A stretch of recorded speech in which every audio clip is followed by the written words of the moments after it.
Yosuke adalah murid santuy yang jarang berbicara. Dikarenakan selama ini, Yosuke begitu kesal kepada kehidupan manusia yang suka menghina sesama manusia. Bahkan ketika ingin belajar, Yosuke sering mendengarkan teman kelasnya yang julid kepada teman mereka sendiri. 中田君、進藤さんに告ったらしい。 Dan hal itulah yang membuat Yosuke menjadi kesal dan memutuskan untuk menjauh dari murid yang ada di kelasnya. Terlepas dari kehidupan yang sangat membosankan itu, Yosuke ternyata merupakan gamers yang suka bermain game di malam hari. Tapi pada suatu hari, Yosuke pun baru menyadari kalau gadis populer di sekolahnya bernama Shindo ternyata merupakan teman SD Yosuke. Dan di saat melihat kehidupannya, Yosuke hanya bisa menghayal untuk punya kehidupan ceria seperti kehidupan Shindo. Namun pada suatu hari di sekolah, Yosuke pun menjadi sangat terkejut karena Shindo dan temannya lagi memperhatikan Yosuke. Bahkan di saat waktu pulang tiba, mereka pun masih menunggu Yosuke dengan tatapan yang penuh dengan maksud terselubung. Tapi di saat Yosuke telah selesai mengerjakan piketnya, Yosuke pun menjadi sangat terkejut karena mereka telah menghilang. Dan secara tiba-tiba, muncullah ratusan coretan yang memenuhi papan tulis, diikuti dengan sinar yang melempar Yosuke ke tempat yang sangat jauh. Lalu ketika terdampar di sungai, Yosuke pun melihat dunia aneh yang dipenuhi sama monster dengan bentuk yang menakutkan. Tak lama dari itu, datanglah Shindo dan temannya bernama Ako yang langsung menyambut Yosuke sebagai peserta baru. Dan ketika ada dewa yang muncul, Shindo pun menyuruh Yosuke untuk nggak panik karena dia adalah dewa yang menciptakan dunia tersebut. Dewa itu pun kemudian mengenalkan dirinya, mengatakan jika dia merupakan dewa bernama Game Master. Dia menjelaskan kalau saat ini Yosuke telah masuk pada dunia paralel karena dipilih untuk mengerjakan beberapa misi tertentu. Dan nantinya seiring berjalannya waktu, akan ada ratusan monster menakutkan yang bakal mengincar mereka pada dunia paralel itu. Kemudian sang master memberikan misi baru kepada mereka untuk menyelamatkan satu desa dari kepungan para monster. Dan kalau mereka mampu menuntaskannya, maka mereka akan mendapatkan tambahan anggota baru dan mereka boleh kembali sementara pada dunia nyata. Setelah itu, sang dewa segera memutar roda untuk melihat status dan skill yang bakal Yosuke dapatkan. Tapi di saat mereka mengharapkan status kesatria, Yosuke malah mendapatkan status koki yang membuat para gadis menjadi sangat frustasi. Lalu Shindo pun kembali menjelaskan kalau dia merupakan orang pertama yang terpilih sama sang dewa untuk menuntaskan misi pertama. Dan setelah menuntaskan misi pertama, Shindo kembali dilempar ke dunia nyata untuk mengerjakan misi keduanya. Di mana pada misi tersebut, Shindo disuruh untuk menjalin pertemanan sama Ako karena Ako merupakan calon peserta kedua pada dunia paralel. Tapi tak jauh dari sana, Yosuke pun gak sengaja melihat lingkaran hijau dan Shindo menyebutnya sebagai logger ingatan. Lingkaran itu adalah sistem yang sangat canggih karena bisa melihat insiden yang pernah terekam selama 1 hari terakhir. Namun tak lama dari itu, datanglah beberapa bahlil hutan yang datang setelah mencium kehadiran mereka. Awalnya Yosuke mengira kalau para bahlil sangat lemah, sampai ketika mendapatkan serangan dari satu bahlil.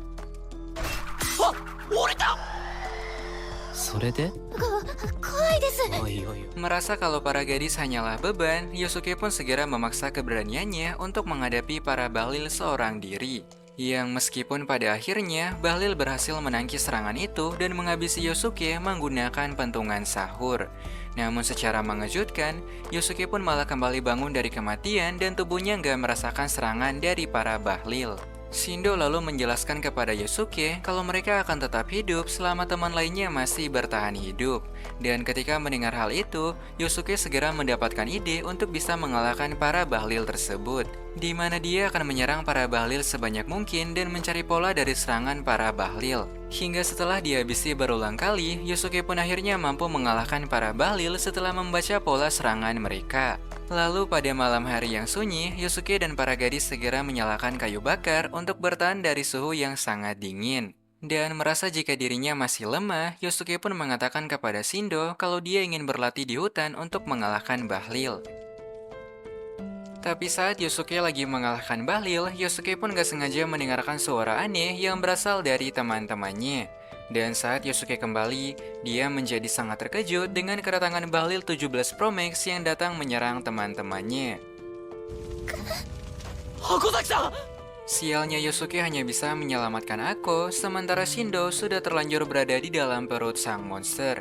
Merasa kalau Shindo telah dilahap, Yosuke pun memutuskan untuk menuntaskan misi terlebih dahulu untuk meningkatkan level mereka baru menyelamatkan Shindo. Karena jika ingin melawan monster seperti itu, mereka pasti membutuhkan level yang sangat tinggi.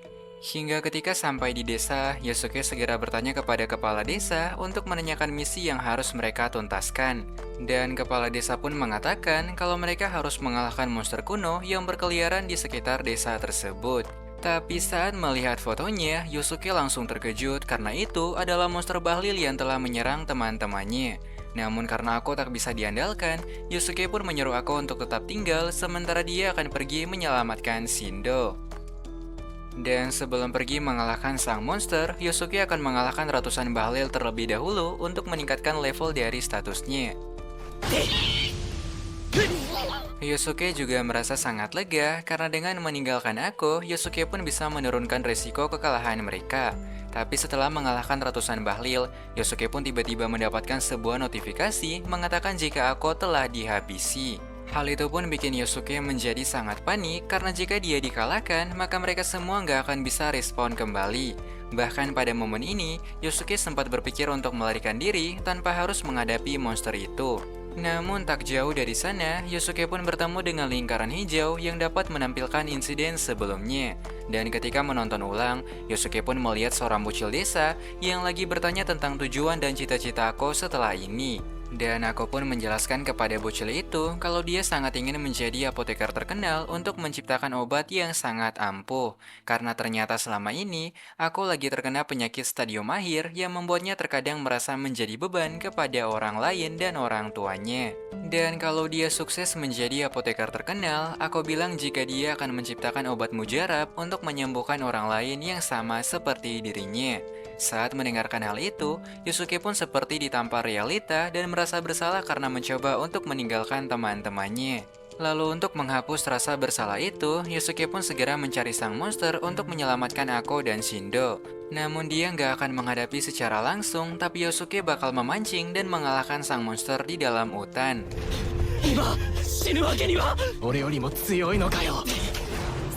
Secara kebetulan, datanglah satu bahlil yang nyasar di sana dan Yosuke langsung mengalahkan bahlil tersebut untuk ningkatin levelnya.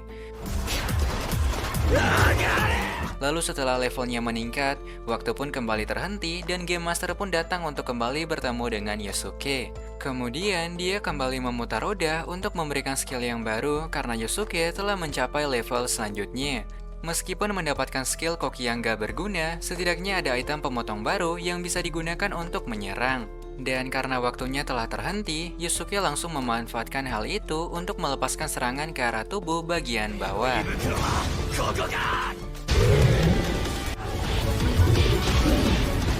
Akibat serangan itu, tubuh Ako dan Shindo pun bisa keluar dan mereka dapat kembali merespon secara normal.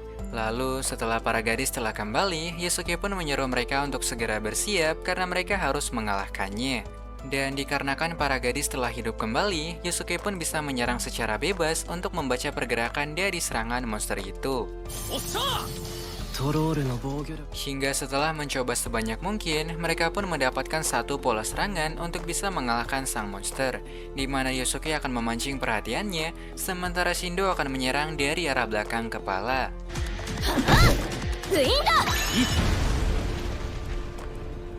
Lalu setelah mengalahkan monster tersebut, Game Master pun segera kembali mengatakan jika misi mereka sudah selesai. Dan karena misinya telah berakhir, Game Master pun akan segera menepati janjinya untuk mengembalikan mereka pada dunia nyata. Namun pas masa transisi ke dunia nyata, mereka pun melihat sebuah rekaman yang menampilkan misi terakhir yang bakal datang.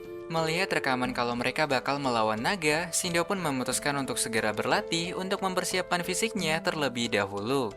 Akhirnya pada malam hari, Yosuke akan melatih fisiknya dengan berlari untuk meningkatkan stamina dan endurance Yosuke. Tapi tak lama dari itu, Yosuke pun mendapatkan telepon dari Game Master yang pengen memberikan misi kepada Yosuke. Jadi pada misi yang baru ini, Yosuke harus menyelamatkan seorang gadis pada dunia nyata yang lagi mendapatkan perlakuan buruk sama teman-temannya. Lalu tanpa basa-basi, Yosuke pun segera menghampiri sekolah gadis itu sesuai sama arahan yang Game Master berikan. Untungnya sebelum dia mendapatkan perlakuan buruk, Yosuke pun segera masuk dan memancing perhatian mereka. Lalu karena mereka telah merekamnya, Yosuke yang kesal segera melompat dan menghancurkan HP mereka karena mengira kalau mereka bakal menyebarkan video gadis itu. ちょっと私関係ないありえなくない Melihat Yosuke yang ngamuk, para gadis pun memutuskan untuk segera kabur, mengira jika Yosuke adalah orang gila yang lagi mengamuk. Lalu setelah menyelamatkan gadis bernama Yuka itu, Yosuke pun akan segera mengantarnya untuk mengantisipasi para gadis yang mungkin bakal kembali mengejek dirinya. Hingga saat kembali di rumah, Game Master pun kembali memanggilnya karena Yosuke telah berhasil menuntaskan misi. Dan siapa sangka, gadis yang telah dia selamatkan kemarin akan menjadi anggota baru pada tim Yosuke dan teman-temannya. Tak lama dari itu, Game Master pun segera datang di pikiran Yuka dan memutar roda untuk kembali melihat kekuatan Yuka. Lalu saat rodanya berhenti, panahnya pun menunjuk ke arah penyihir api dengan kekuatan yang belum mereka ketahui. Setelah memberikan skill kepada Yuka, Game Master pun menampilkan misi terbaru, yaitu mereka harus mengantar barang di desa bernama Rodorbo. Singkatnya itu merupakan desa terpencil dengan jarak yang sangat jauh dari tempat mereka saat ini. Mereka hanya diberikan waktu selama 40 hari untuk mencari tahu apa barang itu dan mengantarnya ke kota Rodorbo. Tapi tak jauh dari tempat itu, mereka pun gak sengaja bertemu dengan jasad monster yang terlihat seperti dikalahkan sama monster lainnya. Namun secara tiba-tiba, seekor kelabang besar keluar dari tubuh monster itu dan segera menyerang menggunakan larvanya. Dan meskipun larvanya masih terlihat bocil, para larva itu mampu menempel dengan kuat dan mengalahkan tim mereka satu persatu. Untungnya karena masih bisa respon kembali, Yosuke segera memanfaatkan hal itu untuk menebak pola dari serangan para larva.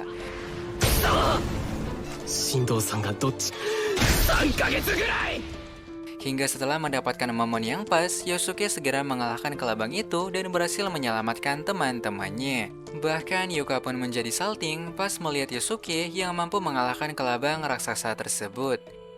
Tapi saat ingin beristirahat pada malam hari, Yosuke pun gak sengaja melihat Shindo yang sedang terbangun dari mimpi buruknya. Merasa peduli kepada Shindo, Yosuke pun segera bertanya kepada Shindo tentang apa yang bikin Shindo menjadi sulit tidur. Shindo kemudian bercerita kepada Yosuke jika dia punya masa lalu yang kelam dan keluarga yang bisa dibilang keluarga bermasalah.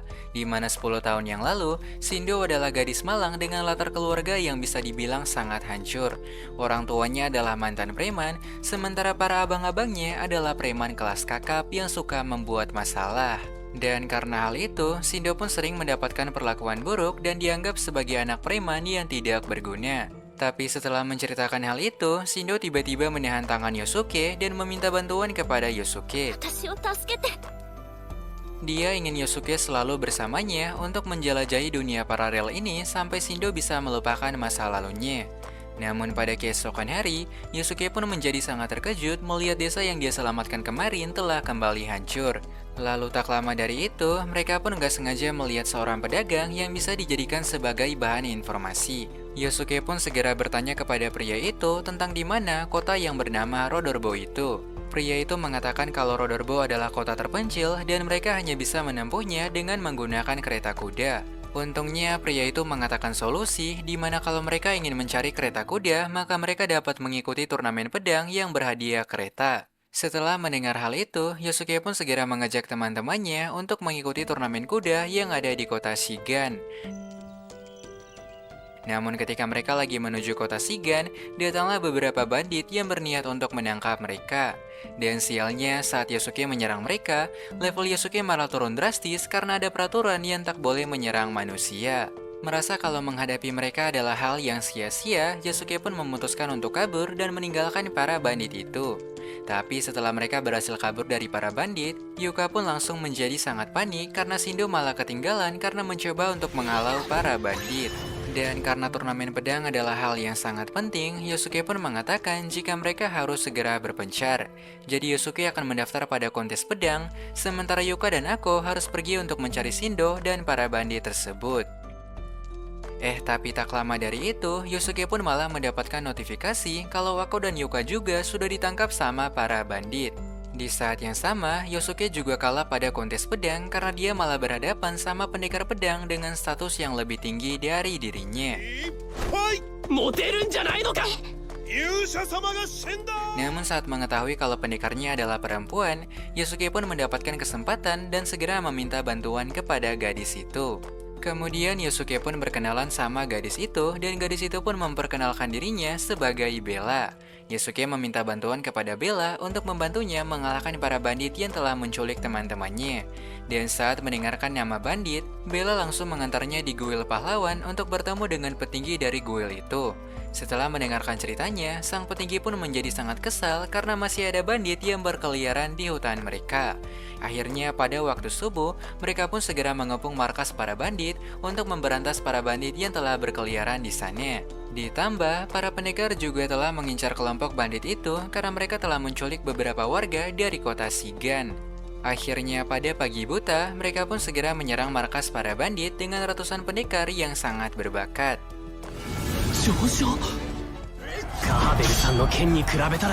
Bahkan para bandit yang kalah terpaksa melepaskan monster yang mereka kurung selama ini. Tapi karena monster itu punya gerakan yang sangat lambat, Bella pun mampu menghindari serangannya lalu mengalahkan monster itu dalam satu tebasan. Setelah itu, Yosuke pun langsung minta maaf kepada teman-temannya karena dia telah kalah dalam kontes pedang dan gagal untuk mendapatkan kereta kuda. Namun saat mendengar hal itu, Bella yang merasa kasihan kepada Yosuke memutuskan untuk membantu Yosuke dan teman-temannya. Akhirnya pada keesokan hari, tim Yosuke bakal numpang di kereta Shigan yang kebetulan lagi mengantar barang ke Rodorbo. Dan karena menempuh jarak yang sangat jauh, mereka pun terkadang mampir sejenak untuk beristirahat sembari mengisi tenaga. Dan supaya tak merasa bosan, Bella pun bakal mengajak mereka untuk berlatih pedang dan meningkatkan skill mereka. Apalagi setelah melihat skill tim Shindo, Bella pun merasa jika mereka harus berlatih sekeras mungkin untuk bertambah kuat.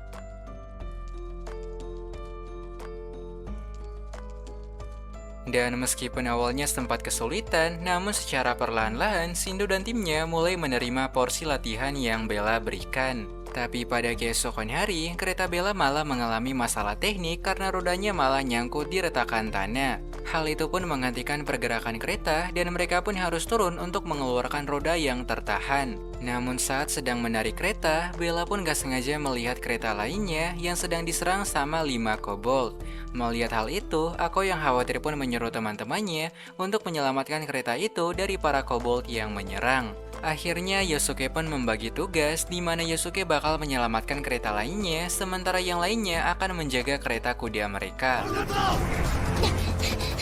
Lalu dengan skill save yang dia dapatkan, Yosuke segera menyerang para kobold meskipun hanya mampu menggores mereka. Sementara di lain sisi, Ako yang lagi pengen membantu malah dikalahkan dengan mudah sama para kobold. Melihat Yosuke yang berjuang sendirian, Ako pun mencoba untuk mengingat latihannya dan menerapkan skill yang telah Bella ajarkan.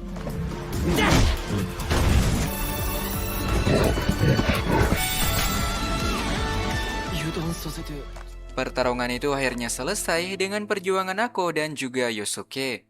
Yosuke kemudian bertanya kepada mereka tentang arah yang dituju sama kelompok pada kereta tersebut. Lalu sang pengawal kereta pun mengatakan kalau mereka adalah penjaga yang ditugaskan untuk mengantar para tersangka di kota Rodorbo. Karena penumpang yang bersama mereka adalah penganut dari agama Arteros yang dianggap sesat sama kerajaan mereka. Perkataan itu pun membuat Bella penasaran dengan siapa sih raja yang tega menghukum orang tak berdosa seperti ini. Dan dia pun kembali mengatakan kalau raja mereka merupakan seorang diktator yang melarang keras para warga untuk menyembah Tuhan. Ia bahkan menyuruh masyarakatnya untuk menyembah dia sebagai Tuhan agar penganut agama lain tak berani untuk menentang kuasanya. Tapi di saat yang sama, Yosuke pun kembali teringat sama misi mereka, yaitu mengantar barang yang tak diketahui pada kota Rodorbo. Yosuke pun di sini berasumsi kalau para penumpang ini mungkin adalah barang yang mungkin dimaksud sama game Master kemarin. Dan kalau mereka memang adalah barangnya, maka ini merupakan kesempatan yang besar untuk menuntaskan misi ke Rodorbo. Tapi pada satu sisi, para gadis merasa kasihan dengan para penumpangnya karena mereka bakal dihukum jika diantar ke sana. Hingga pada malam hari, Yosuke memutuskan untuk mengatur rencana agar mampu menolong para penumpang tersebut. Karena Yosuke berpikir kalau jika barangnya bukan mereka, maka tim Yosuke akan merasa bersalah karena terlibat mengantar penumpang itu. Hingga pada keesokan harinya, mereka pun telah sampai di Bukit Tinggi dan akan segera sampai pada kota Rodorbo. Dan untuk mempersingkat waktunya, penjaga napi akan melewati jalan pintas agar mereka nggak perlu untuk menempuh jarak yang jauh. 苔だらけの洞窟ですが、入り口付近の。 Tapi saat mereka sampai di lorong goa, para penjaga itu tiba-tiba menekan tombol lalu menjebak Yosuke dan teman-temannya. Karena sebelum berangkat di pagi hari, para penjaga telah mendengar rencana Yosuke yang ingin menolong para penumpang napi. Dan saat melihat tempat tersebut, Bella pun baru menyadari kalau mereka telah terjebak pada runtuhan dungeon kuno. Di sana ada beberapa jebakan kuno dan mereka pun harus mampu melewatinya untuk bisa keluar dari lorong mengerikan tersebut. このおっさんの腹を明かして。 Untungnya karena dapat respon kembali, Yosuke pun akan menerobos jebakannya tanpa harus takut untuk kehilangan nyawa.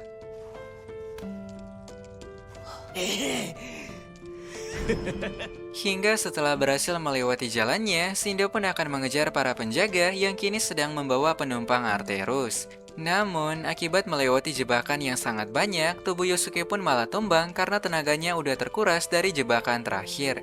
Tapi pas melihat Yosuke yang sedang tertidur, secara tiba-tiba Bella pun malah memberikan caplokan kepada Yosuke. Melihat hal itu, para gadis pun lantas bertanya kepada Bella tentang alasannya memberikan caplokan kepada Yosuke.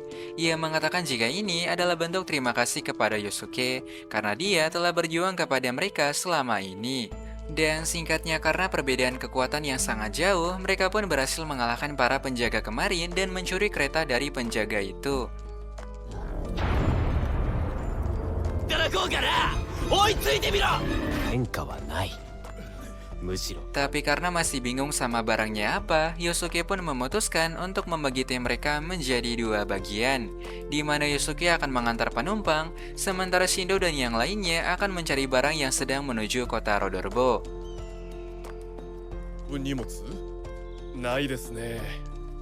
ねえ本当に。ありますよ。 Hingga pada sore hari, mereka pun segera bertemu di kota Rodorbo untuk melihat apakah misinya belum tuntas atau sudah selesai. Namun ketika melihat statusnya, Yosuke pun menjadi sangat kesal karena paketnya bukanlah para penumpang tapi barang dari kerajaan lainnya. Jadi selama ini, mereka hanya melakukan hal yang sia-sia, yaitu menyelamatkan para penumpang tersebut. Lalu tak lama dari itu, Game Master pun kembali datang untuk memberikan penghormatan kepada mereka. Tapi setelah semua yang mereka lalui selama ini, Yuka yang penasaran pun segera bertanya apakah ini merupakan dunia isekai atau virtual. Karena semenjak pertama kali datang, mereka nggak pernah dijelaskan tentang dunia yang aneh tersebut. Dan Game Master pun menjelaskan kalau ini merupakan dunia paralel dan bukanlah dunia isekai yang seperti mereka pikirkan. Dunia paralel merupakan kebalikan dari dunia nyata yang terjadi ratusan tahun yang lalu. Jadi intinya, setiap manusia yang berada pada dunia paralel adalah manusia yang berasal dari dunia nyata dengan versi ratusan tahun yang lalu. Dan kalau ada yang mati pada dunia paralel, maka pada dunia nyata akan ada yang mati juga. Itulah kenapa pada awal cerita, kita pun akan diperlihatkan sama peraturan aneh yang melarang mereka untuk menyerang manusia. Dimana saat Yosuke menyerang bandit, levelnya pun perlahan menurun karena itu adalah peraturan yang tak boleh dilanggar.